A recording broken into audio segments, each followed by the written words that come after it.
On the 19th of July, 1918, the USS San Diego was heading to New York, but suddenly, a huge explosion tore a large hole on its port side. Not long after, the USS San Diego sank. But by what exactly? This is the story of the USS San Diego.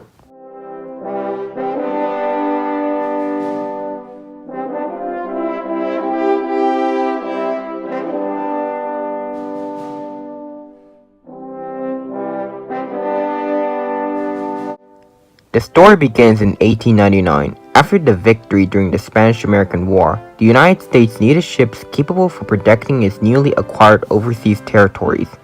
This led to the creation of a new class of armored cruisers, with the USS San Diego, originally California, being one of 6 Pennsylvania-class cruisers. Commissioned in 1907, the USS California features 4 8-inch guns, along with smaller 6 and 3-inch guns. It also featured new innovations, such as improved steel along with a steam turbine engine.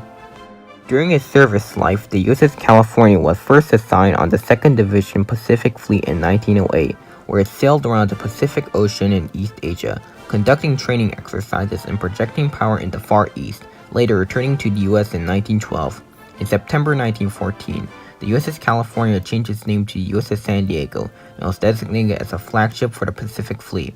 But in January 1915, the ship suffered a boiler explosion during a full speed off the Gulf of California, which results in having the ship to reduce its commission for a while. When the U.S. entered World War I in 1917, the USS San Diego was sent to the Atlantic Ocean, assigning to 2nd Cruiser Division to participate in convoy duty. Nothing significant happened between those dates until on July 8, 1918, when the USS San Diego left Portsmouth, New Hampshire on the way to New York. 11 days later, on 11:23 a.m., as the ship was ordered to zigzag on the way to New York, a huge explosion suddenly tore a large hole on the USS San Diego's port side amidships, crippling the ship's port engine. Captain Harsley H. Christie immediately sounded the submarine's advance quarters.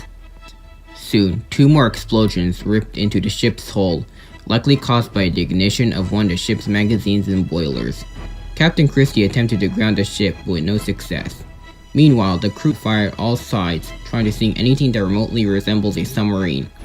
With no hope to save the ship, Captain Christie ordered to abandon ship, with him being last off the ship. At 11:51 a.m., 28 minutes after the explosion, the USS San Diego sank off the coast of Long Island, with 6 killed and 6 wounded. There's much speculation of what caused the explosion. One theory is that the ship was sabotaged by a German spy named Kurt Jank, who is thought to be responsible for the Black Tom explosion, as well as other sabotages in the US during World War I. Another theory is that the explosion was caused by U-156, as it was conducting patrols in the area where the USS San Diego was heading at the time. Captain Christie suggested in his log that it was sunk by a torpedo. Others argue it was sunk by a mine laid by U-156. However, the US Navy has cleared out 5 out of 6 German mines in the vicinity prior to the incident. For a long time, it's unknown what really sunk the USS San Diego. It wasn't until December 2018, after extensive investigation, researchers conclude that the explosion was in fact caused by a German mine. It turns out that it was actually the penetration of the ship's interior coal compartments after being struck by a mine, being a major factor of the USS San Diego's untimely demise. Overall, the USS San Diego was the only warship to be sunk by an enemy ship during World War I. Today, the ship rests 10 miles off of Fire Island, New York. Stay tuned for part 2 about the submarine that attacked America.